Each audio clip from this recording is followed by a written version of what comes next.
Hi, everybody. Today we're talking about content marketing, and I'm specifically focusing on startups for this conversation, even though it applies to any size organization. So, first, when we're talking about content marketing, we are talking about putting together valuable material that people in your target audience can consume to learn more about your solution, how you help them, and how your technology works. There are lots of different media delivery types that are available out there, but that is the conduit to get that information to that audience. So that is a sub-segment of what your content marketing strategy should be, how you're sending that content out there. At the root of content marketing should be, how are you going to tell your story, and how are you going to tell it in various ways so that people enjoy consuming that? So the way to start that I start with content marketing is I want to find out specific details about what we need to tell the audience.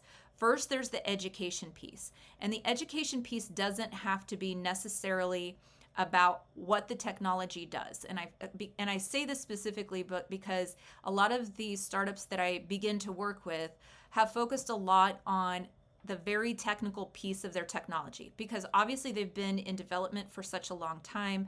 The majority of the staff is focused on building that technology and getting it right. But if you take a step back, people don't really want to know in depth about the technology and how it works. There's obviously a lot of people who do, but you need to answer the question of, what does this mean to your audience first? If you cannot educate them on the problem that you solve and why you went into this industry, you're going to leave people wanting more. And so when you're looking at a content strategy, start from the top. You need to educate them about what's going on in the overall market. What problem did you see that needed to be addressed? What was your thought process in solving that particular problem? And then how did you go about doing that with your tech or with your solution? So leave it more high level. People also love an origin story, so tell that if you can. Then as you get into the next layer of what you're doing with content, is start focusing on the use cases. How is it being applied out in the real world? How are your technology serving different industries, different customers? And the reason that you want to tell these stories is because as an individual at any company, it's not just an entity that you're selling to. As a person within that organization, they need to see themselves using your solution. The more that you can align yourself with their particular needs, the more they will see themselves using it and seek you out. So focus on those types of stories. You also want to talk about anything that's particularly of value in terms of trends that you're seeing, how you're doing things differently from others in the industry without naming competitors. You never want to disparage anyone in your content. You want to focus on you and your technology and your audience. You're having a two-way conversation with your audience, and you want to address their issues. Don't bring anybody else into the relationship. And you always want to focus on delivering value. So you should always be targeting what your customer, what their needs are and how you address it, and also creating valuable content. Don't do any filler content, anything splashy. It has to be something that's answering their pain point. Then you want to focus on creating these pieces in ways that you can now use media to deliver them. So what I mean is, if you are focusing on doing something with a podcast, how do you pitch that story to a podcaster so that now they pay attention and they want to have you on and interview you? You're going to want to be casual in that conversation. You want to have some talking points that you want to address in that podcast that you can absolutely not walk away from that podcast without naming. You want to also practice how your demeanor is, because podcasts tend to be more casual. It's not like being up on stage at a presentation and being very businesslike. You want to have a level of authenticity, and you want to have a bidirectional conversation with the host of the podcast. If you are looking at doing blogs, then you need to write the content in a way that is more condensed. Blogs, usually the more productive or the more popular blogs that get picked up and that people read, are usually between 600 and 800 words.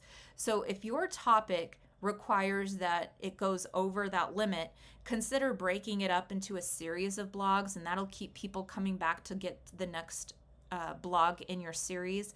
And or turn it into a long form piece of content that then you can borrow from and get iterative pieces of content to put out in other channels.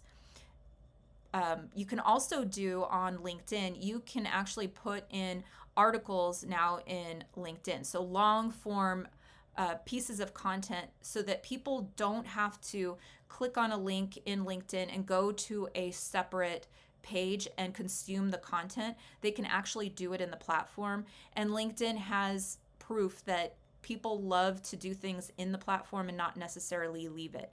So if you can do videos on LinkedIn and have it natively in the site, embedded in there, or you can do articles on LinkedIn, then that will be consumed at a higher rate because they're not leaving the platform.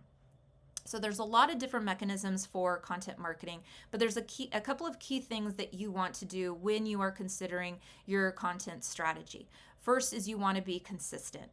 When you're putting content out, you shouldn't have like a giant amount of content come out and then be dry for 3 months and then have another surge of content.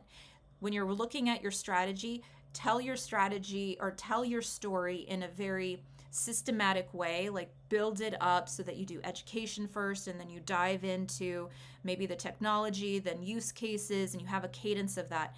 And things are coming out on a regular basis. So you always have something to refer to out in the market, and that people aren't wondering like, what happened to you? Like, you had stuff coming out and now it's been 3 months since I've heard from you and I don't know what to do.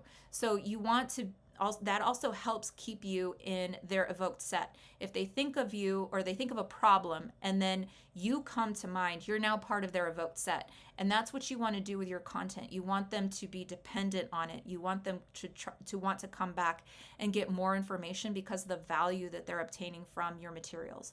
And over time, what you will see is as people learn to trust you through the content that you're delivering because it applies directly to them, they will increase the affinity that they have for you, which means they trust you. And when they have the problem that you're solving, they're going to come to you for the solution. You'll start to see higher conversion rates. And so to sum all this up, content is key to driving engagement with your audience.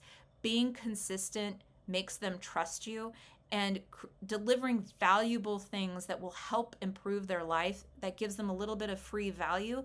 In return, you can build a contact that will be ready to come to you as a customer when they are ready. If you have any questions, let me know. You can hit me up on LinkedIn or go to my website at rosalear.com. Thanks. Bye.